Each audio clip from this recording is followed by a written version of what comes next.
गिरते हैं शहसवार ही मैदान जंग में, वो तिफ़्ल क्या गिरेगा जो घुटनों के बल चलेगा। तो इसी एनर्जी के साथ हम आज का लेक्चर शुरू करते हैं और सीखते हैं इम्पेरेटिव सेंटेंसेस। सबसे पहले हम इसमें देखेंगे इम्पेरेटिव वर्ड का मतलब कि what does this word mean imperative, ठीक है, ताकि हम इम्पेरेटिव सेंटेंसेस को और ज़्यादा अच्छे से समझ सकें। फिर हम देखेंगे इसकी पंक्चुएशन मार्क्स, कि इसमें जो पंक्चुएशन मार्क यूज़ होती हैं वो यूज़ होती है फुल स्टॉप और एक्सक्लेमेशन मार्क भी यूज़ होता है इसमें इम्पेरेटिव सेंटेंसेस के अंदर। आपने बचपन में पढ़ा होगा, बचपन से लेकर अब तक, कि जिस सेंटेंस में भी एक्सक्लेमेशन मार्क लग जाता है वो हो जाता है हमारा एक्सक्लेमेटरी सेंटेंस। पर हम इम्पेरेटिव सेंटेंस में भी ज़रूरत आने पर एक्सक्लेमेशन मार्क यूज़ कर देते हैं और वो इम्पेरेटिव सेंटेंस ही रहता है। तो हम देखेंगे कि एक इम्पेरेटिव सेंटेंस जिसमें एक्सक्लेमेशन मार्क लगा हुआ हो वो एक्सक्लेमेटरी सेंटेंस कैसे है। आप सब कॉपी पेन निकालो और ऊपर अपने हेडिंग डालो इम्पेरेटिव सेंटेंसेस। डाल दी, बस अभी रुक जाओ। इम्पेरेटिव सेंटेंसेस, ठीक है। अब इसमें सबसे पहले इम्पेरेटिव वर्ड का मतलब देखो। इम्पेरेटिव वर्ड का क्या मतलब होता है, पता है क्या पहले से? नहीं पता?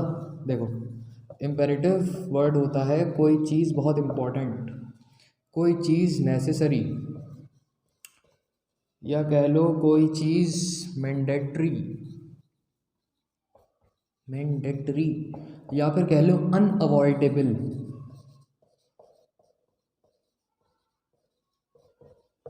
ठीक है, इम्पॉर्टेंट कोई चीज़, या फिर कोई चीज़ नेसेसरी, या कोई चीज़ मैंडेटरी, या फिर कोई चीज़ अनअवॉइडेबल। समझ में आई बात? अब इससे कहीं ना कहीं हमें इम्पेरेटिव सेंटेंसेस की झलक मिल जाती है। इससे आपने शायद सोचा होगा कि इम्पेरेटिव सेंटेंस वो होते हैं जो इंपॉर्टेंट होते हैं, नेसेसरी होते हैं, मैंडेटरी होते हैं, अनअवॉइडेबल होते हैं। कहीं ना कहीं आपने बात बिल्कुल सही सोची। इम्पेरेटिव सेंटेंसेस के अंदर क्या होता है, आपसे कोई ऐसी बात कही जाती है जो इम्पॉर्टेंट होती है आपके लिए उसके लिए एक्शन लेना इंपॉर्टेंट होता है, नेसेसरी होता है, मैंडेटरी होता है, अनअवॉइडेबल होता है in most of the cases.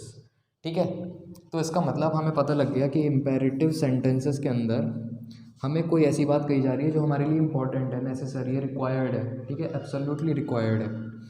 तो अब वो सेंटेंसेस कौन से हो सकते हैं? वो सेंटेंसेस हो सकते हैं जिसमें हमें ऑर्डर दिया जा रहा है, या कह लो कमांड दी जा रही है, या फिर हमें एडवाइस दी जा रही है, एडवाइस, और या फिर हमसे कोई रिक्वेस्ट की जा रही है। ठीक है, वो भी तो हमें अनअवॉइडेबल है, नेसेसरी है, मैंडेटरी है। हमसे कोई रिक्वेस्ट कर रहा है तो हम एक्शन लेंगे, ठीक है, हम उसकी बात मानेंगे। तो रिक्वेस्ट वाले सेंटेंस भी इसके अंदर आ जाते हैं। समझ में आई बात? मैं फिर से इस चीज़ को रिपीट करता हूँ। इम्पेरेटिव सेंटेंसेस वो होते हैं जो हमें ऑर्डर दे रहे होते हैं। हमें किसी ने कोई ऑर्डर दिया तो वो इम्पेरेटिव सेंटेंस में गिरेगा, हमें किसी ने कमांड दी तो वो इम्पेरेटिव सेंटेंस में गिरेगा, हमें किसी ने एडवाइस दी तो वो इम्पेरेटिव सेंटेंस में गिरेगा, हमें किसी ने रिक्वेस्ट की तो वो भी इम्पेरेटिव सेंटेंस में गिरेगा। ठीक है, अब इसका कुछ सेंटेंस देखो, आपको और ज़्यादा समझ में आएगा। एक चीज़ और बता देता हूँ, इसके पंक्चुएशन मार्क,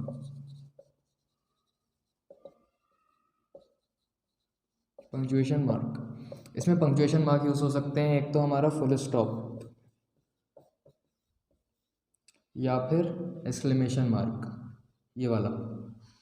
इन दोनों का इसमें यूज़ होता है। या तो हमारा फुल स्टॉप लग जाता है, या फिर हमारा वक्त पर जब एक्सक्लेमेशन हो रहा होता है, ठीक है, हमसे कोई बात एकदम से ऐसे कही जा रही थी झड़प के, ठीक है, तो भी हमारा एक्सक्लेमेशन मार्क लग जाता है, पर वो इम्पेरेटिव सेंटेंस होता है। अब ये हम देखेंगे कि इम्पेरेटिव सेंटेंस वो कैसे हो गया जब उसमें एक्सक्लेमेशन मार्क लग गया।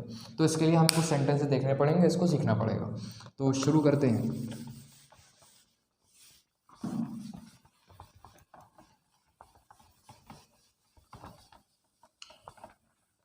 ठीक है, सबसे पहला देख लो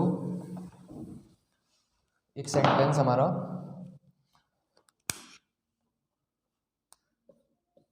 प्लीज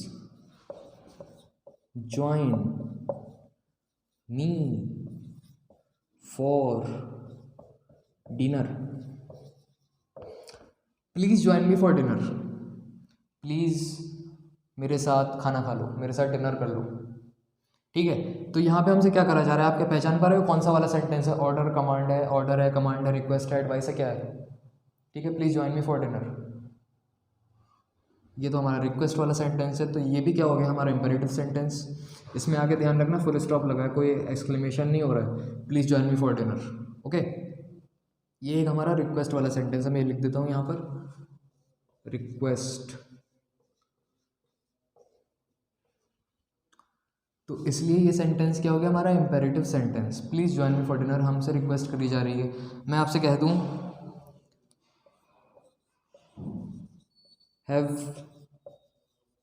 करेज, फुल स्टॉप। तो ये सेंटेंस क्या है, हैव करेज, हमसे कहा जा रहा है हिम्मत रखो। तो ये सेंटेंस कहीं ना कहीं एडवाइस में गिर जाता है, हमसे एडवाइस करी जा रही है, हम जैसे पीछे हट रहे हैं तो हमसे कोई क्या कहेगा, हैव करेज, ठीक है, तुम कह सकते हो हैव करेज, हिम्मत रखो। तो ये हमारा एडवाइस में गिर गया, इसलिए ये कौन सा सेंटेंस हो गया, इम्पेरेटिव सेंटेंस। ऐसे ये वाला भी इम्पेरेटिव सेंटेंस हो गया, हैव करेज एडवाइस है तो ये भी इम्पेरेटिव सेंटेंस। ओके, अब एक चीज़ देखो, do shut up exclamation, do shut up, ये हमसे ऐसे कही जा रही है, डू शट अप, एक्सक्लेमेशन करा जा रहा है, ठीक है, मतलब एक एक्सक्लेमेटरी वाले तरीके से, जैसा एक्सक्लेमेटरी सेंटेंस में होता है ना, जैसे कैसे कहते वाह, ठीक है, एकदम घबरा के वाह वाह। तो ये जो है यहाँ पे भी एक्सक्लेमेटरी सेंटेंस, एक्सक्लेमेशन लग रहा है, एक्सक्लेमेशन मार्क लग रहा है, और यहाँ पे भी एक्सक्लेमेशन मार्क लग रहा है। तो इन दोनों में क्या फ़र्क हुआ फिर, देखो वाव जो है ना वो किसी, ना ही हमारा ऑर्डर में गिर रहा है, ना ही हमारा रिक्वेस्ट में गिर रहा है, ना ही हमारा एडवाइस में गिर रहा है, इसलिए ये जो है हमारा इम्पेरेटिव सेंटेंस नहीं है, ये हमारा एक्सक्लेमेटरी सेंटेंस है। पर यहाँ पर ज़रा एक बार एक्सक्लेमेशन मार्क को हटाओ, एक्सक्लेमेशन मार्क को हटाओ और देखो डू शट अप कौन से सेंटेंस में गिर रहा है, किस कैटेगरी में गिर रहा है। मैं ऐसे कहूँ तो हमारा ऑर्डर में गिर रहा है, बिल्कुल ऑर्डर में गिर रहा है। डू शट अप, हमसे कहा जा रहा है चुप जाओ, अब हम चुप जाएंगे, हम एक्शन लेंगे, ठीक है। डू शट अप हमारा ऑर्डर वाला सेंटेंस है, ये हमें ऑर्डर दे रहा है इसलिए, और ये ऑर्डर जो है हमारा एक्सक्लेमेटरी तरीके से कहा जा रहा है, हमसे एकदम से, जैसे कभी कभार पापा कहते हैं ना डू शट अप, चुप जाओ, तो ये एक्सक्लेमेटरी तरीके से कहा जा रहा है, ठीक है, एक्सक्लेमेशन करा जा रहा है। तो इसलिए यहाँ पे एक्सक्लेमेटरी सेंटेंस, एक्सक्लेमेशन भी आ गया, एक्सक्लेमेशन मार्क आ गया, और साथ ही साथ हमारा ये जो सेंटेंस है ये इम्पेरेटिव हो गया क्योंकि हमें ऑर्डर दिया जा रहा है, इसलिए ये हमारा इम्पेरेटिव सेंटेंस हो गया। ओके, एक आध और देख लेते हैं, हम कह देते हैं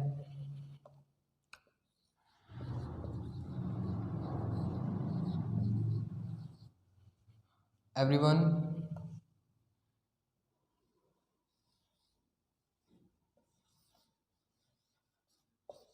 गो फॉर अ वॉक,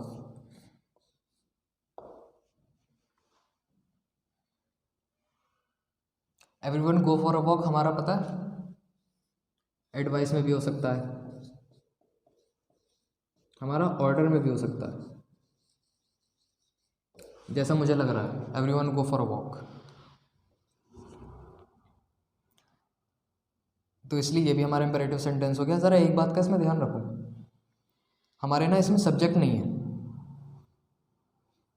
इसमें कोई सब्जेक्ट नहीं है, इसमें कोई सब्जेक्ट नहीं है, इसमें कोई सब्जेक्ट नहीं, पर इसमें सब्जेक्ट है। तो एक बात ध्यान रखना इम्पेरेटिव सेंटेंसेस के बारे में कि इसमें ज़्यादातर सब्जेक्ट नहीं होता है, ठीक है, क्योंकि ये तो बात बिल्कुल ऑब्वियस है ना कि आपसे ही कही जा रही है, ठीक है, आपसे तो कहेगा डू शट अप तो किसी से कह रहा है, तो इसलिए इसमें बात ऑब्वियस होती है कि किसी से कहा जा रहा है, पर हम सेंटेंस के अंदर ज़्यादातर नहीं लिखते हैं। यहाँ पर मैंने लिख दिया, यहाँ पर मैंने जानबूझ कर लिखा है कि एवरीवन, ताकि मैं आपको समझा सकूँ सब्जेक्ट के बारे में, ठीक है। यहाँ पर एवरीवन सब्जेक्ट आ गया, ठीक है, बाकी आ गया हमारा प्रेडिकेट, को वर्ब, ये हमारा प्रेडिकेट आ गया। तो इसलिए कभी कभी हमारा इसमें सब्जेक्ट यूज़ हो भी जाता है, नहीं भी होता है, और एक वर्ड के भी हमारे इसमें इम्पेरेटिव सेंटेंस हो सकते हैं। जैसे मैं कह दूँ स्टॉप, मैं कह दूँ हेल्प, तो ये भी एक इम्पेरेटिव सेंटेंस हो गया, ठीक है। कोई खड़ा है सामने में, उसे कहता हूँ हेल्प, वैसे कहते स्टॉप, तो ये भी एक कंप्लीट सेंटेंस ही है, पर इसमें ना ही सब्जेक्ट है ना ही प्रेडिकेट है, बस वर्ब है, बस वर्ब है। तो खाली इंडिविजुअल वर्ब के भी, बस ओनली वर्ब के भी हमारे इम्पेरेटिव सेंटेंस हो सकते हैं। तो घबराने की बात नहीं, बहुत ही ईजी है, बस आपको ये पहचानना है कि ऑर्डर है, रिक्वेस्ट है, एडवाइस है, क्या है। अगर आपको ये पता लग गया तो आप इम्पेरेटिव सेंटेंस आराम से कर देंगे, आपको इम्पेरेटिव सेंटेंस आराम से समझ में आ जाएंगे। तो हमारे लेक्चर में बस इतना ही था, आगे हम और भी सीखते रहेंगे, ठीक है। और मैं आपको भी सिखाता रहूँगा, साथ साथ वीडियोस बनाता रहूँगा और आपके लिए कंटेंट लाता रहूँगा। तो तब तक के लिए टेक केयर और मिलते हैं किसी नेक्स्ट वीडियो में। तब तक के लिए अपना ख्याल रखें और पढ़ाई करते रहें, ठीक है। सीखते रहें, सिखाते रहें और अच्छे अच्छे काम करते रहें, ठीक है। मिलते हैं किसी नेक्स्ट वीडियो में।